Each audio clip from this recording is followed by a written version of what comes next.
Salut la famille et bienvenue sur Live Like a Soldier. Mon nom est Ulrich et bien sûr je suis dans l'armée américaine en tant que 6 Delta. Si tu es intéressé par le concept de l'armée américaine en français, ici nous te détaillons tout ce que tu dois savoir pour entrer dans le service militaire américain. Et encore, nous t'accompagnons de ton test à la rencontre du recruteur jusqu'à ce que tu signes ton contrat. Et bien même à l'intérieur, nous t'orientons sur les profils de carrière qu'il te faut en fonction de ce que tu recherches aux États-Unis d'Amérique.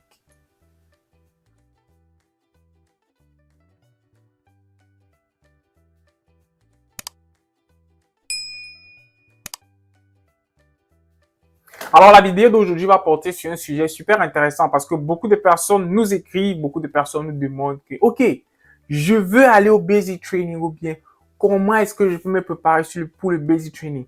Je ne suis pas athlétiquement fort, je fais rarement le sport. Comment est-ce que je vais pouvoir m'en sortir au basic training? C'est-à-dire comment me préparer physiquement avant d'arriver au basic combat training. Alors, si tu veux une réponse à ces différentes questions, bien vouloir rester scotché sur la vidéo. Alors, de prime abord, ici, vous déjà savoir une chose, c'est quoi? C'est que la formation militaire américaine de base n'est pas difficile. Son mot le dit, Basic Combat Training. Basic, ça veut dire, c'est littéralement les rudiments que tout soldat doit savoir. Quoi? Savoir tirer, savoir courir, savoir pratiquer une activité sportive régulière. Et c'est tout. C'est tout ce qu'on apprend au basic training. Maintenant, il y a des écoles poussées qui vous demandent certaines qualifications athlétiques. Et pour connaître les qualifications athlétiques, bien vouloir aller regarder la vidéo de OPAT, encore appelé OPAT Score, qui détermine ici là votre capacité physique à pouvoir aller dans X ou Y école spécialisée dans l'armée américaine. Et encore, une fois de plus, c'est quoi? C'est que pour aller dans ces écoles spécialisées de l'armée américaine, vous devez avoir un bon score de ASVAB et aussi vous devez avoir un très bon DT score. Et quand on parle de très bon DT score ici, c'est un score qui est supérieur ou égal à 110. Et pour avoir ce score qui soit supérieur ou égal à 110, vous devez travailler essentiellement dans 4 grandes matières, à savoir les 2 matières d'anglais et les 2 matières de mathématiques dans le test de ASVAB. Et bien sûr, vous avez 2 options pour vous préparer pour votre test de ASVAB. La première, c'est de la faire par vous-même, comme beaucoup d'entre le font. Ou bien, la deuxième, c'est de rejoindre l'agence OPQ Consulting où nous nous chargeons de la préparation de votre test de ASVAB en français. Nous avons des tonnes d'exercices, des méthodes qui vous permettent de trouver rapidement les réponses et ensuite de masteriser ou encore de passer rapidement le Basic Combat Training ou encore, bien sûr, ici, de passer simplement et aisément votre test de ASVAB. Alors, sans toutefois tarder, nous allons entrer dans le plein fouet de la vidéo. La préparation physique pour le Basic Combat Training se passe généralement, comme je le dis toujours, ça dépend de moi, hein, c'est quelque chose que je vous donne. Donc, je ne suis pas détenteur de la science infuse, je vous donne mon impression, je vous donne comment est-ce que moi je me suis préparé pour le Basic Training et les différents conseils que j'ai donnés aux personnes qui partent au Basic Training et ça a marché. Donc, je me suis dit, OK, pourquoi ne pas partager ça en gros avec tout le monde? Donc, la Basic Training se prépare physiquement en 3 grandes étapes. Alors, la première étape ici, là, c'est quoi? C'est votre alimentation.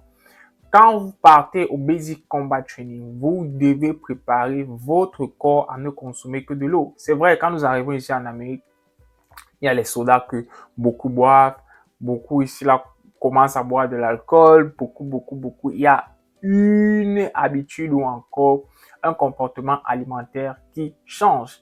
Évitez les junk food, évitez beaucoup de junk food. Évitez les junk food, donc évitez beaucoup de burgers.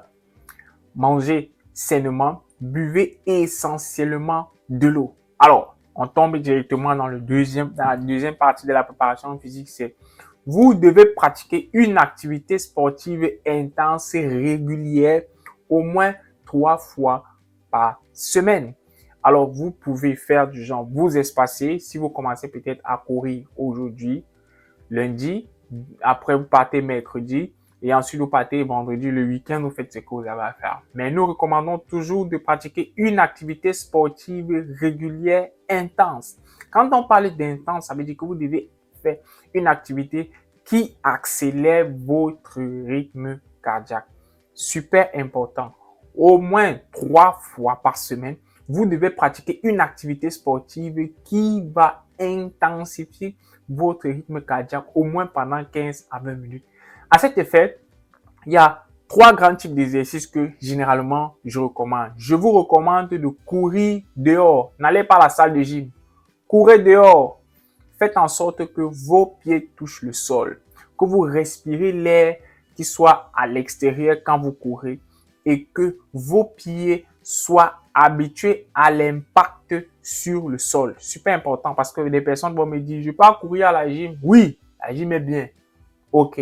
Mais en ce qui concerne la main américaine, je vous recommande de faire en sorte que vos pieds touchent le sol et que vous puissiez courir à l'extérieur. Aussi, pour faire en sorte que votre cerveau soit de plus en plus oxygéné.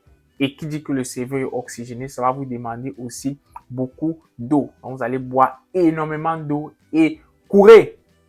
La deuxième activité, c'est vous devez commencer à faire des pompes. Si vous commencez le jeu avec 2 pompes, demain allez-y à 4, après allez-y à 5, après allez-y à 6, 7, 8. Donc, chaque jour, vous devez augmenter la capacité avec laquelle vous faites les pompes parce que, je vous assure, au basic training, non, vous allez pomper. Vous allez pomper. Il y a une personne qui m'avait dit l'autre jour, bon, les pompes, c'est difficile, mon frère. Vous allez pomper. Pour la petite histoire, quand moi j'allais au Basic Combat Training, je ne pouvais que faire 12 pompes. Ouais. Je ne pouvais que faire 12 pompes. Il faut savoir qu'il y a 2 différents types de pompes. Il y a les pompes que les gens disent souvent, les gens font au quartier. Il y a ce qu'on appelle les pompes militaires. Et les pompes que les gens faisaient au quartier, je partais souvent, je poussais comme ça, 1, 2, 3, 4, 5, 6, 7, 8, 9, je disais ok, j'ai fini. Non, quand je suis arrivé dans la main américaine, on m'a montré exactement ce que ça veut dire les military pompes. Comment on fait les military push-ups. Donc, quand je faisais les military push-ups avec les régulations de l'armée, quand je partais au basic training, je n'en faisais que 12. Tellement on nous a punis pendant le basic training, tellement on nous a... Oh, quand je repense. Si bien que quand j'ai terminé le basic training, je faisais aux alentours de 60 à 70 pompes en 2 minutes. C'était extraordinaire. J'étais à l'époque une machine de guerre. Mais bon, aujourd'hui, beaucoup de choses ont changé. Le troisième exercice, c'est le Mount Climber. Si vous savez ce que c'est que le Mount Climber, regardez la photo ici. La photo ici vous dit exactement ce que c'est que le Mount Climber. Le Mount Climber accélère votre rythme cardiaque de manière intense. Et avec le Mount Climber, vous serez assez préparé pour la partie physique de l'armée américaine.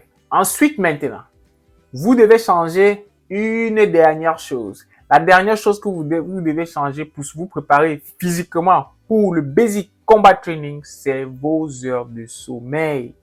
Vous devez changer vos heures de sommeil, c'est-à-dire vous devez avoir au minimum 5 heures de sommeil par jour. Parce que quand vous allez entrer dans l'armée américaine, bien on va entrer dans certains différents military services, vos instructeurs vont vous dire que l'armée, le corps humain a besoin de 4 à 5 heures de sommeil par jour. Mais on ne vous a pas dit si les 4 heures à 5 heures de sommeil sont continus. Bref, nous allons causer de ça dans une autre vidéo. Mais bien sûr, vous devez réguler votre sommeil pour que votre corps, votre physique, s'habitue au fait selon lequel vous allez dormir 4 à 5 heures de sommeil par jour. Parce que quoi?